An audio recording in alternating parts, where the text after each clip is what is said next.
Students, आज हम class 8th का chemical effect of electric current जो कि चैप्टर नंबर 14 है, इसके एनसीईआरटी टेक्स्ट बुक के क्वेश्चन आंसर सॉल्व करेंगे। तो फर्स्ट क्वेश्चन जो है वो फिल इन द ब्लैंक्स है। तो पहले हम ब्लैंक्स को सॉल्व करेंगे। First, most liquid that conduct electricity and surround of dash and dash. क्या होता है जो ऐसा लिक्विड जो कंडक्ट करता है इलेक्ट्रिसिटी को किसी भी सॉल्यूशन में, तो वो क्या होता है? एसिड। ठीक है, आपको पता है एसिड भी जो है इलेक्ट्रिसिटी को पास करता है, base and salt.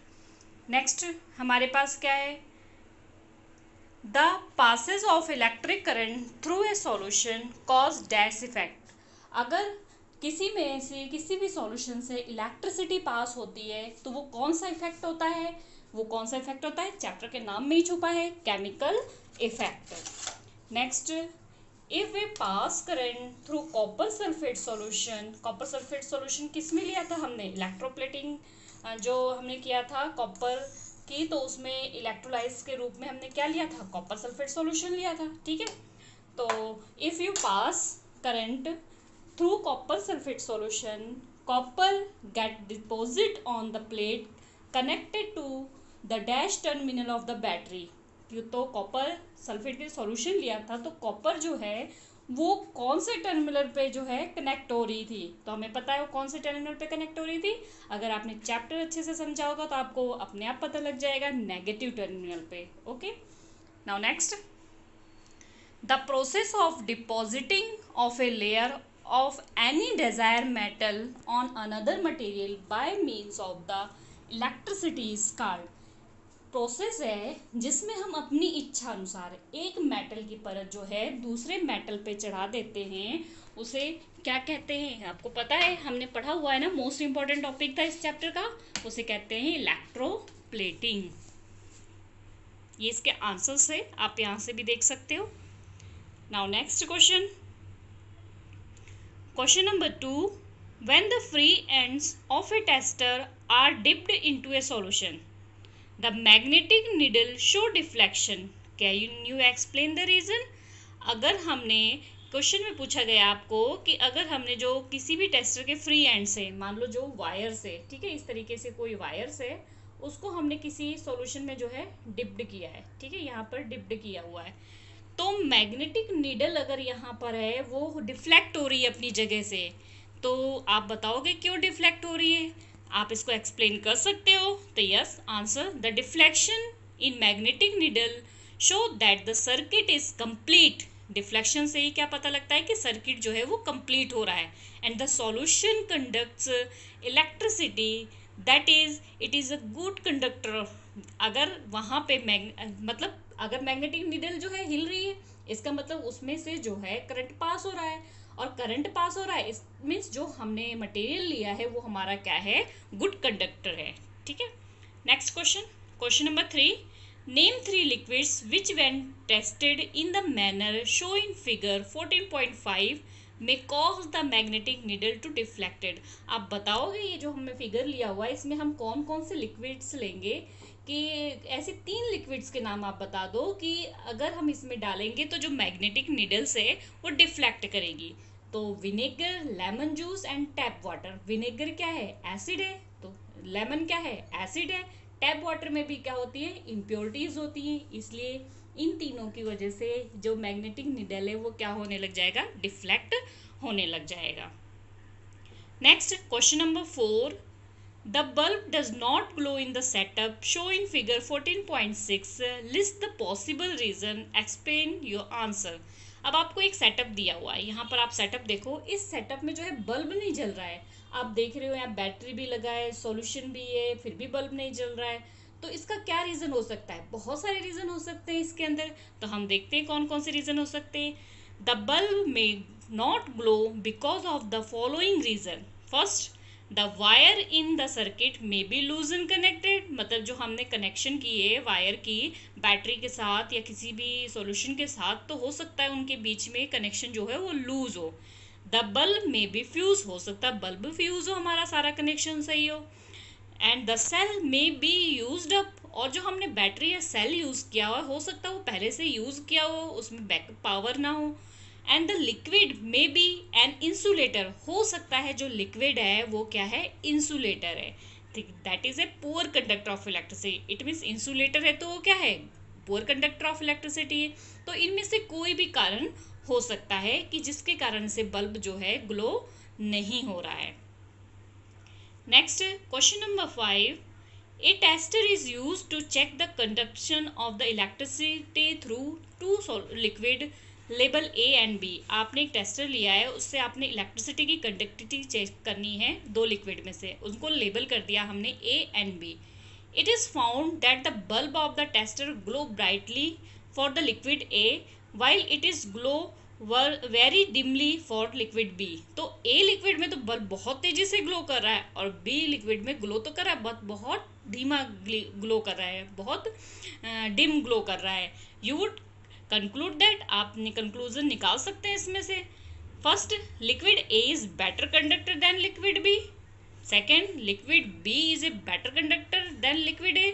Both liquid are equal conducting property of the liquid can not be compared. तो आपको इसमें से क्या सही लगता है, कंपेयर इन दिस मैनर, ठीक है। कौन सा आपको सही लगता है इसमें से? अगर हम देखें तो इसमें से बल्ब ए में अच्छे से ग्लो कर रहा था, बी में कम ग्लो कर रहा था, तो इसका पॉइंट नंबर कौन सा हो गया सही? फर्स्ट पॉइंट हो गया। Liquid A is a better conductor than liquid B, तभी तो उसमें बल्ब जो है तेजी से ग्लो कर रहा था और बी में कम तेजी से ग्लो कर रहा था, ठीक है। उसमें बी में क्या था, डिम था। तो आंसर हो गया हमारा liquid A is a better conductor than liquid B. Next question number 6, आपको मैंने इस क्वेश्चन के बारे में चैप्टर में भी कई बार जो है बताया था। Does pure water conduct electricity? If not, what can we do to make it conducting? आप बता सकते हैं कि जो प्योर वाटर है वो इलेक्ट्रिसिटी को कंडक्ट करता है? इफ नॉट, अगर नहीं करता है तो व्हाट कैन वी डू, हम क्या कर सकते हैं इसको कंडक्टिंग करने के लिए? तो no, pure water does not conducting electricity, pure water electricity को कंडक्ट नहीं करता है। But when salt is dissolve in pure water it conducts electricity, लेकिन जब हम उस प्योर वाटर में कुछ सॉल्ट्स मिला देंगे तो वो क्या करेगा, इलेक्ट्रिसिटी को कंडक्ट करने लगेगा। नेक्स्ट क्वेश्चन नंबर 7, बहुत इंपॉर्टेंट क्वेश्चन है। In case of a fire before the fireman use the water hose, मतलब कहीं आग लग जाती है तो फायरमैन होज का यूज करता है, जो मोटी मोटी पाइपें होती है उसके थ्रू पानी डालता है। They shut off the main electrical supply for the area, explain why they do this. तो उसके पहले वो जो उस एरिया की इलेक्ट्रिसिटी होती है उसको क्या करते हैं, शट ऑफ कर देते हैं, काट देते हैं। आप बता सकते हैं ऐसा क्यों होता है?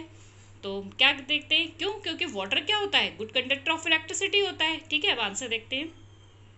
The water used in the water hose is not pure water, जो वाटर होज में वाटर यूज हो रहा हो तो प्योर वाटर तो है नहीं, क्योंकि प्योर वाटर हमने पढ़ा था कि वो क्या है, बैड कंडक्टर ऑफ इलेक्ट्रिसिटी है।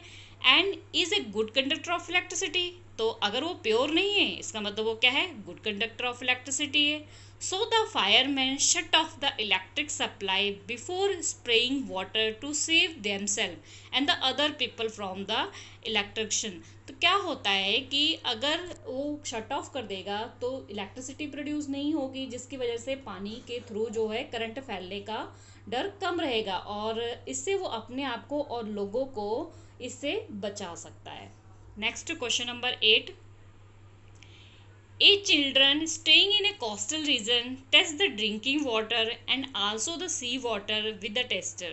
एक चिल्ड्रन है वो कोस्टल रीजन में है, उसे टेस्ट करना है पीने वाले पानी का और उस समुद्र का पानी है टेस्ट के लिए। He find that the compass needle deflected more in the case of the sea water, can you explain the reason? तो उसने देखा कि जो समुद्र का पानी है उसमें जो डिफ्लेक्शन है मैग्नेटिक नीडल की वो तो बहुत तेज़ी से हो रही थी। आप एक्सप्लेन कर सकते हो ऐसा क्यों? तो answer, the sea water contain a huge amount of the salt. क्या होता है, जो सी वाटर होता है उसमें बहुत ज़्यादा मात्रा में जो है सॉल्ट होता है। आपने सुना है ना समुद्र का पानी कैसा होता है, नमकीन होता है, ठीक है। In comparison to drinking water, अगर हम ड्रिंकिंग वाटर से कंपैरिजन करें तो Hence, the sea water is a better conductor of the electricity and it produces a strong magnetic field in the wire and hence deflected the compass needle more. तो इसी वजह से अगर हम एक दूसरे वाटर को ले लें, टैप वाटर या कहीं का वाटर ले लें और सी वाटर से उसको कंपेयर करें तो स्ट्रॉन्ग कौन सा होगा? सी वाटर स्ट्रॉन्ग होगा, इसमें इलेक्ट्रिसिटी क्या होगी? सबसे ज़्यादा प्रोड्यूस होगी और कंपास निडल जो होगा वो डिफ्लेक्शन भी सबसे ज़्यादा किस में करेगा? समुद्र के पानी में। नेक्स्ट बहुत ही इंपॉर्टेंट क्वेश्चन है, question number 9, is the safe for the electrician to carry out electrical repair outdoor during heavy downpour? Explain. क्या इलेक्ट्रिशियन जो है इलेक्ट्रिसिटी की रिपेयर के लिए घर से बाहर जब बहुत भारी बारिश हो रही हो तो सेफ है जाना? तो इसको एक्सप्लेन करते हैं। No, it is highly dangerous to carry out the electrical repairs. ये तो बहुत ही डेंजरस है इस टाइम में अगर इलेक्ट्रिक रिपेयर करने जा रहा है outdoor during the heavy downpour. अगर भारी बारिश हो रही है उस टाइम में इलेक्ट्रिशियन रिपेयर करने जा रहा है तो बहुत डेंजरस है। It can cause electrician as water is a good conductor of electricity. ये क्या होता है कि हमें पता है कि वाटर क्या है? गुड कंडक्टर ऑफ इलेक्ट्रिसिटी है, इसकी वजह से करंट उसे लग सकता है। Next question number 10, Paheli had heard the rain water is a good as distilled water. Paheli ने सुना हुआ है कि जो रेन वाटर है वो गुड कंडक्टर है अगर डिस्टिल्ड वाटर से इसको कंपेयर करें तो। हमें पता है डिस्टिल्ड वाटर तो पुअर कंडक्ट है लेकिन जो रेन वाटर है वो गुड कंडक्टर है। So the collected some rainwater in a clean glass tumbler and tested it using a tester। तो हमने क्या किया, कुछ रेन वाटर को कलेक्ट कर लिया, सॉरी पहेली ने या हमने कोई भी कलेक्ट कर लिया क्लीन वाटर को एक टम्बलर में, ग्लास टम्बलर में, और टेस्ट के लिए इसको टेस्टर यूज़ किया। To her surprise she found that the compass needle show deflection. तो उसने देखा रेन वाटर में जो है कंपास नीडल जो है डिफ्लेक्ट हो रही। What could be the reason? क्या रीज़न है? पहली ने तो सुना था कि डिस्टिल वाटर होता है रेन वाटर, लेकिन रेन वाटर में तो क्या हो रहा था कि इलेक्ट्रिसिटी प्रोड्यूस हो रही थी, मीन्स नीडल, कंपास नीडल जो है वो डिफ्लेक्ट हो रहा था। इट मीन्स वो तो गुड कंडक्टर है। और उसने ये सुना था कि रेन वाटर जो है गुड होता है क्योंकि ये क्या होता है? डिस्टिल्ड वाटर होता है। तो देखते हैं कि ऐसा क्यों था, क्योंकि हमें पता है ना, हमने चैप्टर में इसको बहुत ही ज़्यादा बार पढ़ा था और आपको मैंने इसको अच्छे से बताया था तो आपको पता होगा। ठीक है, तो rain water is a pure water which is an insulator but it get mixed with air pollutant like sulphur dioxide and nitrogen dioxide and from acidic solution which is a good conductor of electricity. So the compass needle showed deflection।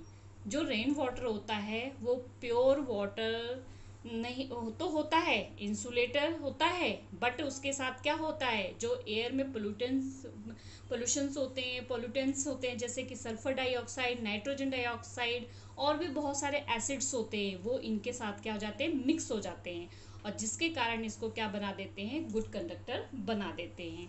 So the compass needle show deflection. इसीलिए compass needle जो है वो deflection को क्या करती है? Show करती है। तो होता था वो गुड कंडक्टर है, बस उसमें क्या होता है? एटमॉस्फेयर से जो है बहुत सारी इम्प्योरिटीज जो है मिल जाती है जिसके कारण वो पुअर कंडक्टर हो जाता है। Next question number 11, prepare a list of object around you that are electroplated. आपने कुछ अपनी तरफ से कुछ मटेरियल के नाम लिखने हैं जिसको इलेक्ट्रोप्लेटिंग की जाती है। तो ये आप अपनी मर्जी से भी लिख सकते हैं। यहाँ पे हम कुछ बता देते हैं एग्जांपल। आपके टेक्स्ट बुक में जो है, object that are the electroplated are door handle, tap, brim, cycle, shower and the handle bar of the cycle and bike, gas burner, tin can, metallic almirah, bucket of belt etcetera. Buckle जो belt के होते हैं, ठीक है, ये सारी चीज़ें क्या होती है? इलेक्ट्रोप्लेटिंग होती है ताकि इसमें शाइनिंग जो है ज़्यादा रहे। नेक्स्ट है हमारा क्वेश्चन नंबर 12,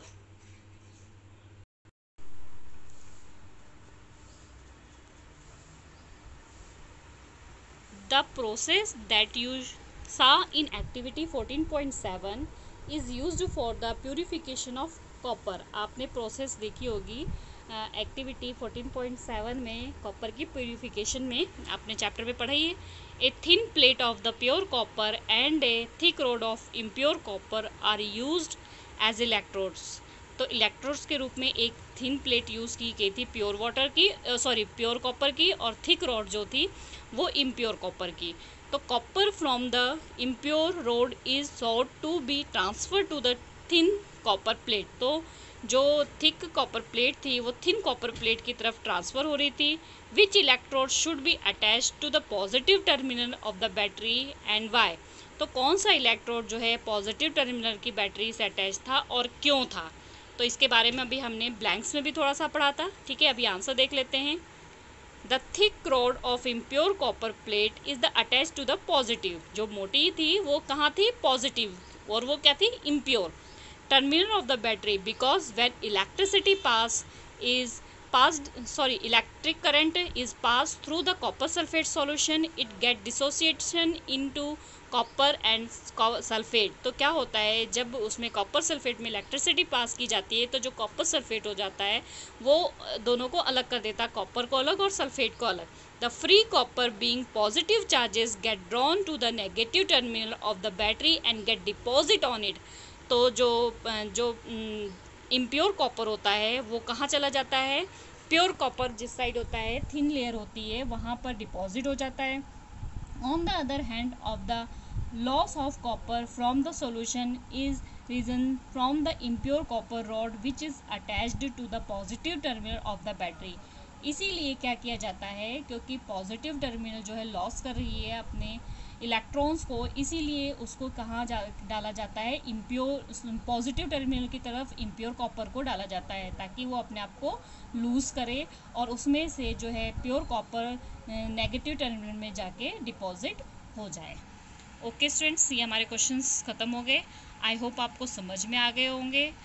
तो प्लीज़ वीडियो को लाइक कर देना और चैनल को सब्सक्राइब कर देना। Okay students.